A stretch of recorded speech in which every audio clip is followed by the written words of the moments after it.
नमस्कार गाइस। हम एक ऐसी बीमारी के बारे में बात करने वाले हैं जो ऑल इंडिया में बहुत ही तेज़ी से बढ़ रही है और बहुत ही ज़्यादा लाखों की संख्या में इससे मौत हो रही है। तो इसका बचाव सबसे बड़ा उपाय है। अगर ऐसा हम नहीं करते हैं तो हमें दिक्कत हो सकती है, हमारी मृत्यु भी हो सकती है। उस बीमारी का नाम है टीबी। तो वैसे हम देखें तो ये टीबी है वो एक अनाधिज श्रेणी की बीमारी है। इसका कोई तनाव से कोई संबंध नहीं है, ये संक्रमण से फैलती है।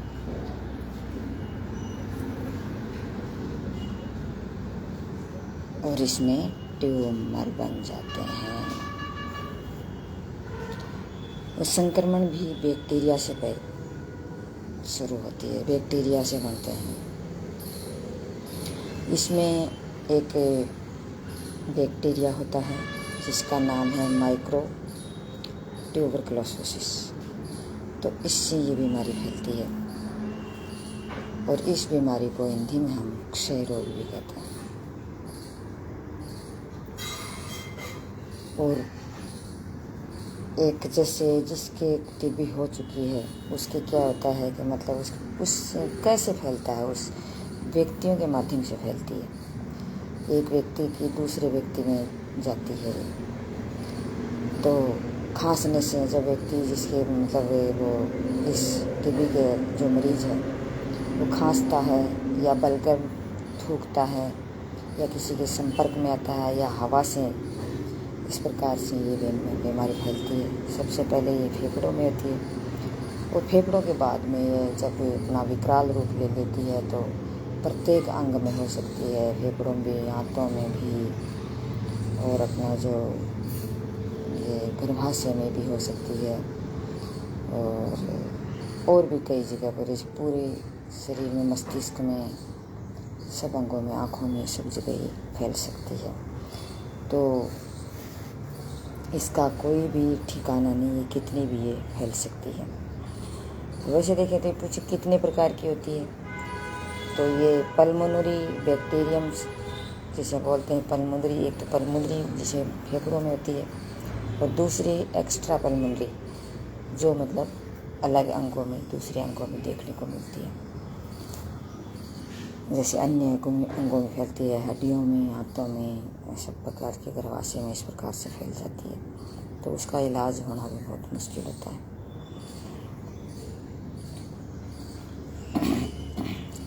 अंग जैसे मैंने आपको बताए हैं, फेफड़े, हड्डियां हैं, गर्भाशय है, पेट है, आंत है, मस्तिष्क है, सब प्रकार की ये जो चीज़ है इससे प्रभावित हो। जैसे पल्मोनरी है ये तो थोड़ी सी नॉर्मल है जो फेफड़ों में रहती है।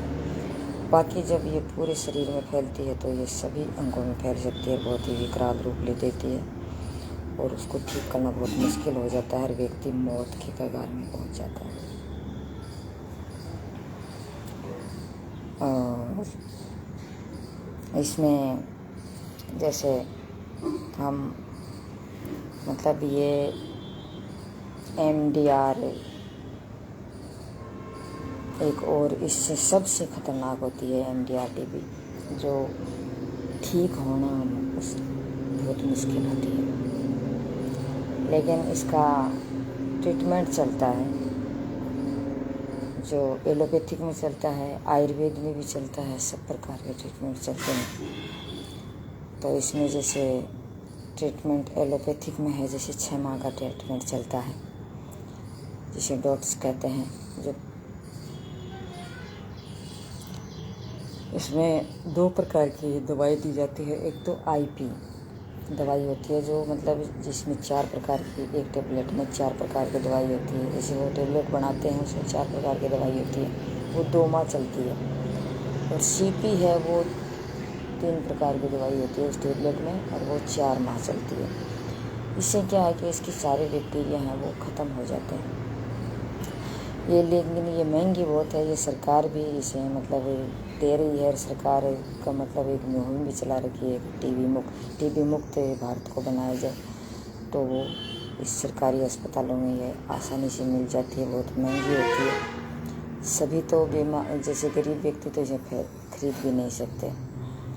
तो ये ट्रीटमेंट मतलब लेने के बाद में सारे मर जाते हैं। उसके बाद में साथ साथ में इसको अपने शरीर का ध्यान रखना, इम्यून सिस्टम को बढ़ाना, खान पीन का, न्यूट्रिशन का प्रयोग करना, सब प्रकार की चीज़ें साथ में चलनी चाहिए। बाकी हल्दी है, लहसुन है, प्याज है, यूकेलिप्टस है, जैसे हल्दी, लहसुन, प्याज और यूकेलिप्टस एक जैसे मतलब होते हैं, इसके पत्ते होते हैं जैसे, तो उन पत्तों को, प्याज को, ये सारे इसको लेप बनाया जाता है। वो लेप है जो फेफड़ों पे लगाया जाता है और सेक भी किया जाता है इसका गर्म कपड़े से या गर्म बोतल, पानी की बोतल है उससे सेक करने से भी श्वास अच्छा आता है, उसको रिलीफ मिलती है।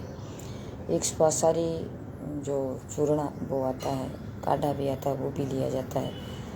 और एक जैसे श्वासारी चूर्ण और शीतोपलादी चूर्ण, अभ्रक वसम, श्वासारी चूर्ण है वो 20 ग्राम, शीतोपलादी 20 ग्राम, अभ्रक वसम है वो 10 ग्राम और स्वर्ण वसम है वो 5 ग्राम, कहरवा पिष्टी है वो 5 ग्राम। इस प्रकार से चूर्ण ये लिए जाते हैं जिससे भी इसको फ़ायदा मिल जाता है।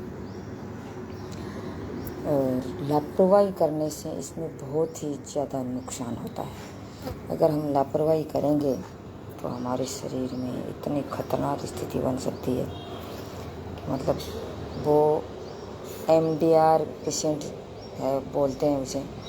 तो अगर लापरवाही करने के बाद वो होता है जो MDR है वो इस प्रकार का वो पेशेंट बन जाता है और वो उसमें फिर क्या है, डबल वो बैक्टीरिया, वो कीटाणु हैं वो बढ़ते हैं, मतलब डबल स्पीड से बढ़ते हैं, जिससे बहुत ही ज़्यादा नुकसान हो जाता है।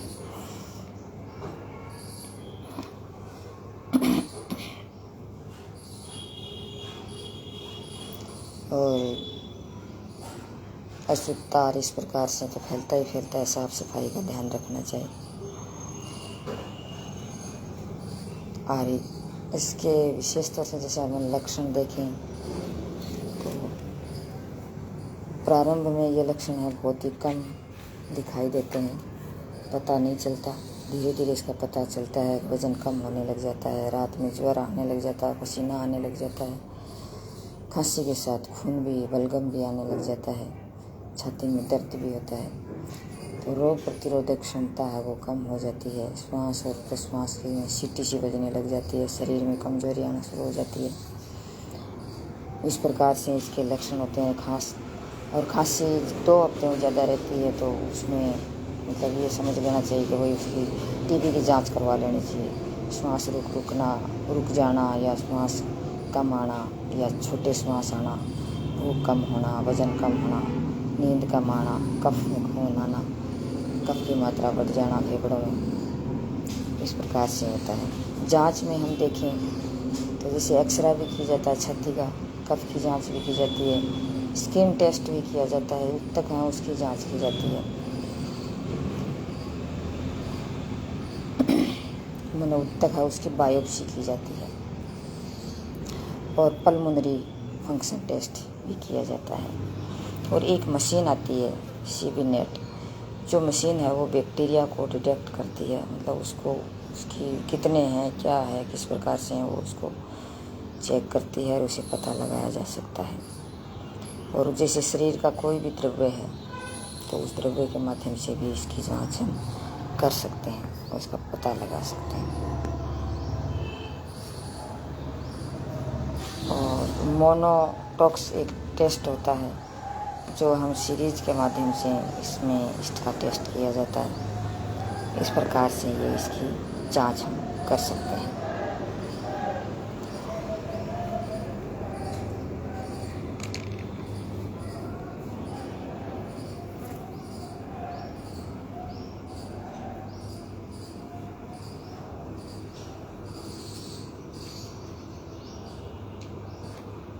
और जांच में तो शायद इतनी ही है मेरी समझ में, लेकिन नॉर्मल जांच होती है, कफ की जांच की जाती है जिससे पता चल जाता है। और एक जैसे विशेष तौर से इसमें ये भी है कि मतलब जब टीबी हो जाती है तो क्या करें।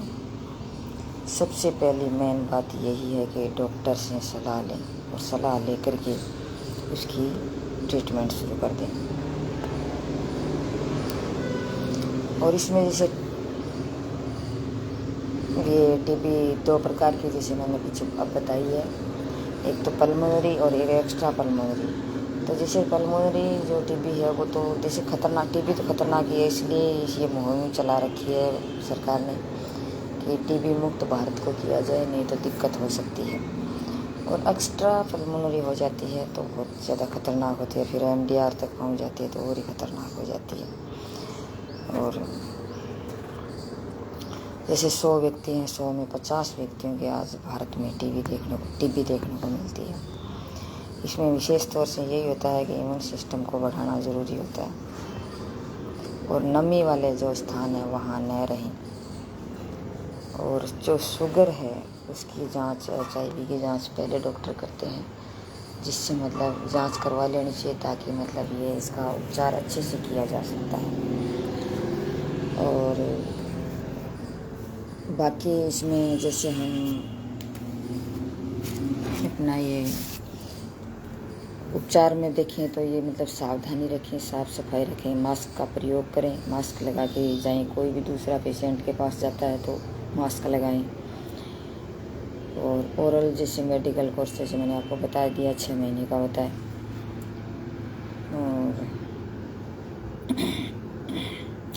और जाड़े सर्दी में मतलब सर्दी में दिक्कत होती है ज़्यादा इसकी, तो सर्दी में जो मतलब गुनगुनी धूप है उसका सेवन करें, सरसों के तेल की मालिश करें।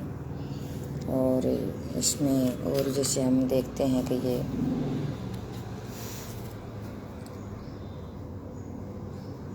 अपना सेक, जैसे गर्म पानी से सेक करें या फिर मैट वगैरह, गर्म मैट होता है थेरेपी लेने के लिए, थेरेपी लें। इस प्रकार का प्रयोग करते रहें।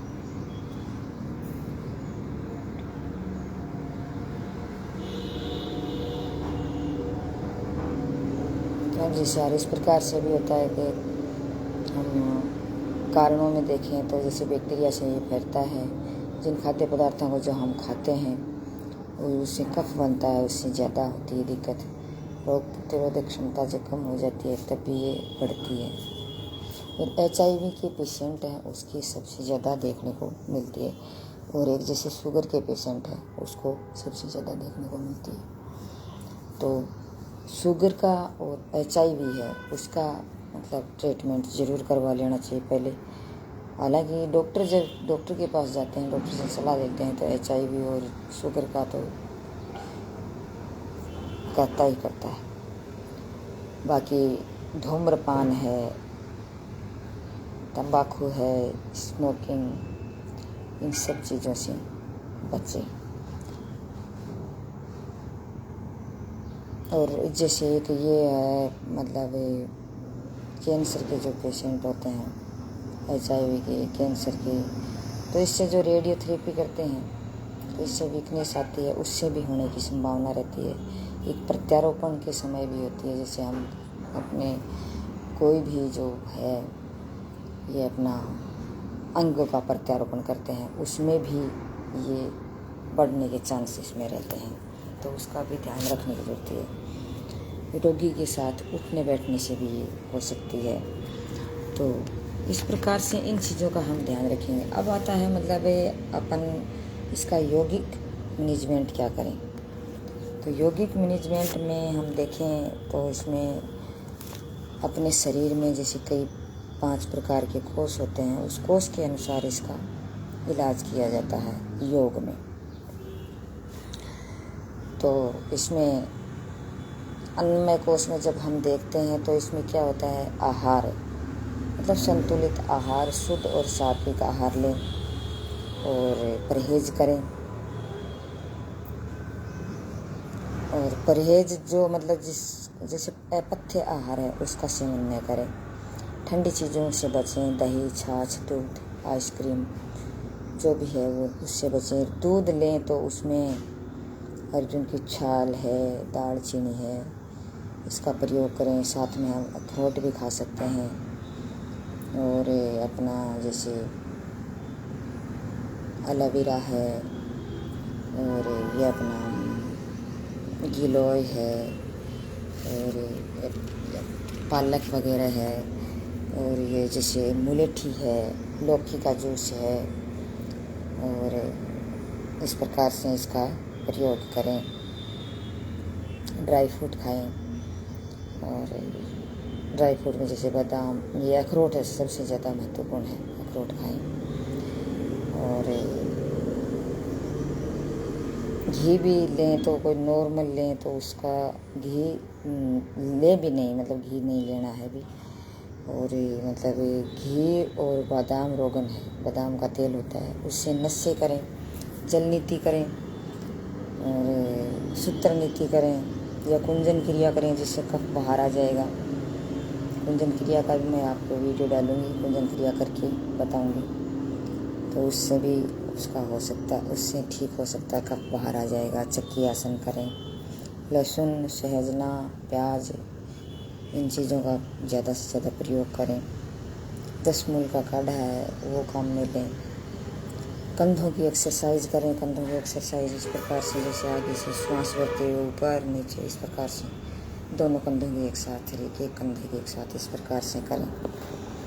गोधन अर्क है, उसका प्रयोग करें, गोखरू का प्रयोग करें, और लाक्षादि गुग्गल है, उसका प्रयोग करें।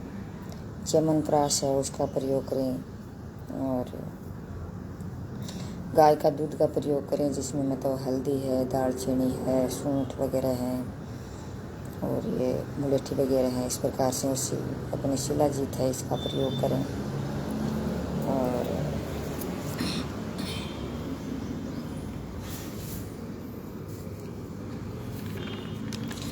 और इसमें अब पीछे जैसे मैं कहना बता दी, ये मुहिम चला रहे हैं ना, इसमें मतलब 24 मार्च को टीबी दिवस का किया रखा गया है, तो उस पर विशेष मुहिम चलाई गई थी, और इसको ख़त्म करने का एक मुहिम चलाया, और सब टीबी मुक्त भारत बनाया जाएगा।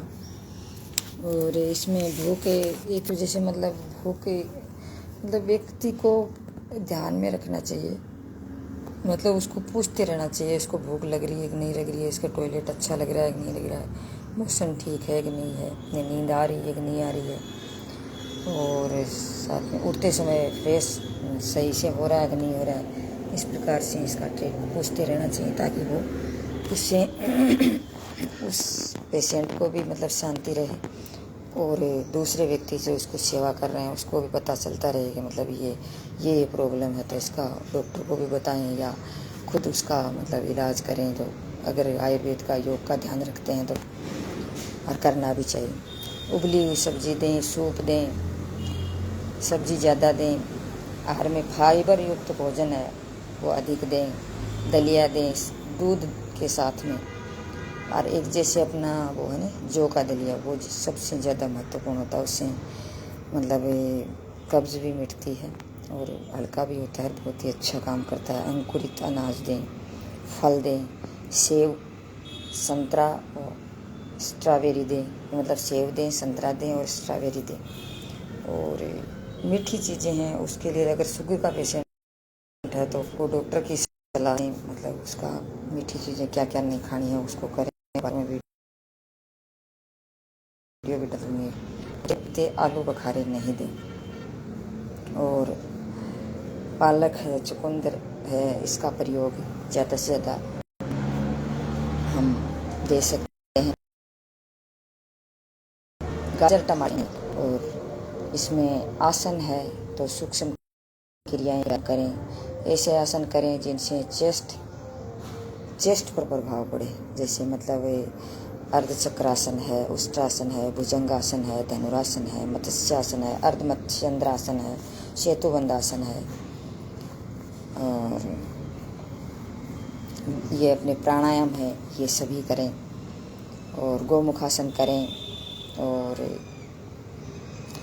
अपना जैसे रेबीज, जैसे कुत्ता है ना, कुत्ता ब्रीदिंग इस प्रकार से करते हैं, वो करें। डॉग ब्रीदिंग बोलते हैं उसे। और वो धीरे धीरे करवाएं, मतलब जल्दी नहीं करें, धीरे धीरे वज्रासन करें, वक्रासन करें। और षट क्रिया में जैसे मैंने आपको बता दिया, जल नीति है, सूत्र नीति है, इसका प्रयोग करें, नशे का प्रयोग करें जो। लेकिन इसका थोड़ा सा ये है कि जिस पेशेंट के मतलब कान की सर्जरी हुई है, साइनसाइटिस की प्रॉब्लम है, तो उसको उस चीज़ को सब ध्यान में रखने की ज़रूरत होती है। और कफ को निकालने के लिए कुंजन क्रिया है, वमन धोती बोलते हैं जिसे हम। और बीपी के पेशेंट को जैसे नमक है, वो नमक की मात्रा है बीपी के पेशेंट को बहुत ही कम देनी है। और त्रिफला चूर्ण है, नींबू है, पानी से हम काम चला सकते हैं।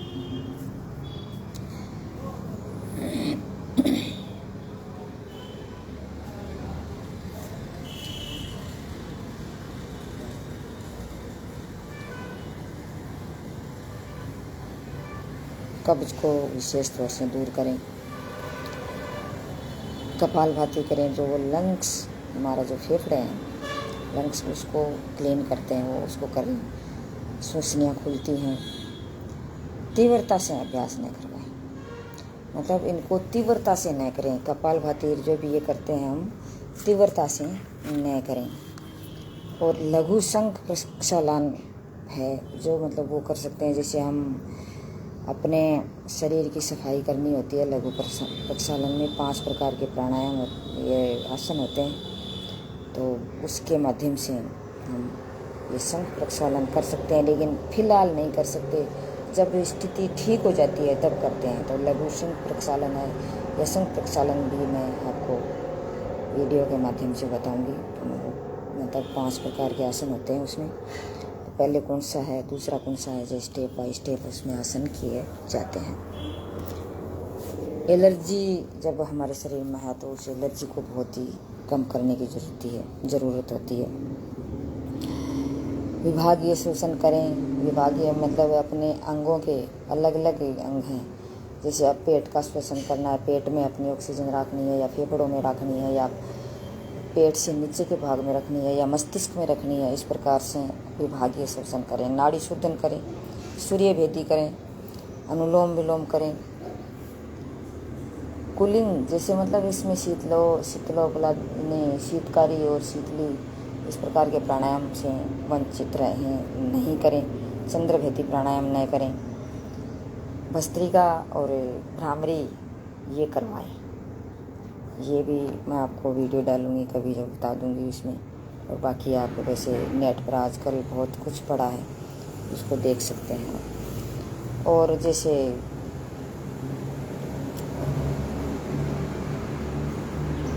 सूर्य भेदी नाड़ी, जो सूर्य प्राणायाम है, सूर्य भेदी प्राणायाम है, उसके बाद में नाड़ी शुद्धि जरूर करवाएं, नाड़ी शुद्धि प्राणायाम।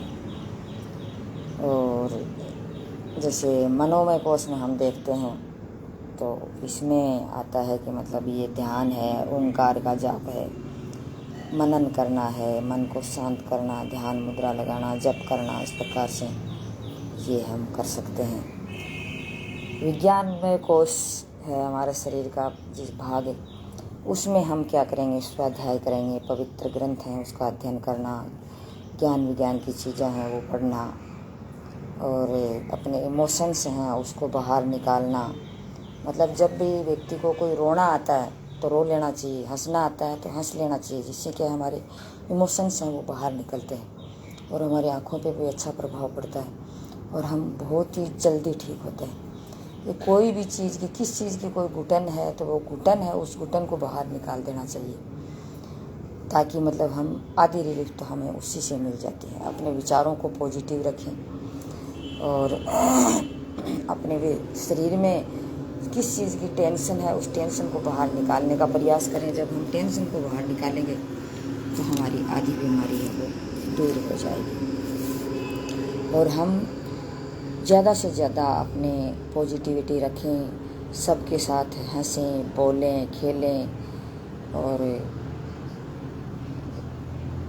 मतलब धैर्य रखें, सहनशीलता रखें, क्रोध न करें, और हो सके तो अगर किसी काउंसलर की ज़रूरत हो तो काउंसलर का भी प्रयोग कर सकते हैं, ताकि मतलब वो अपने अंदर पॉजिटिविटी भर सके। इस प्रकार की ये चीज़ें हमें करनी चाहिए। फिर आनंदमय कोश है। आनंदमय कोश में क्या होता है कि हम कर्म करते रहें, और वो भी निष्काम कर्म करते रहें, जिसमें हमारा स्वार्थ होगा वो काम जगह हम करेंगे। जैसे हमें किसी पैसे की ज़रूरत है और हम वो पैसे के लिए है जो जैसे लोगों के साथ में दुरुपयोग करवाना चाहते हैं या फिर और कुछ करना चाहते हैं, तो वो निष्काम नहीं होगा ना, उसमें हमारा कर्म, हमारे जो स्वार्थ छुपा होगा, तो वो भी एक टेंशन को बढ़ाएगा। तो उस टेंशन को दूर करने के लिए हमें निष्काम कर्म की शरण में जाना चाहिए। जो गीता में भी कहा गया है कि निष्काम कर्म करने वाले का ईश्वर साथ देता है। और निष्काम कर्म करते हुए हमेशा आनंद में रहें और अपने भाव हैं वो मीठे रखें, सबके साथ अच्छे रहें, खुश रहें, मस्त रहें, सहयोग की भावना रखें, दूसरे के साथ मिलें जुलें, अपनी पॉजिटिविटी रखें।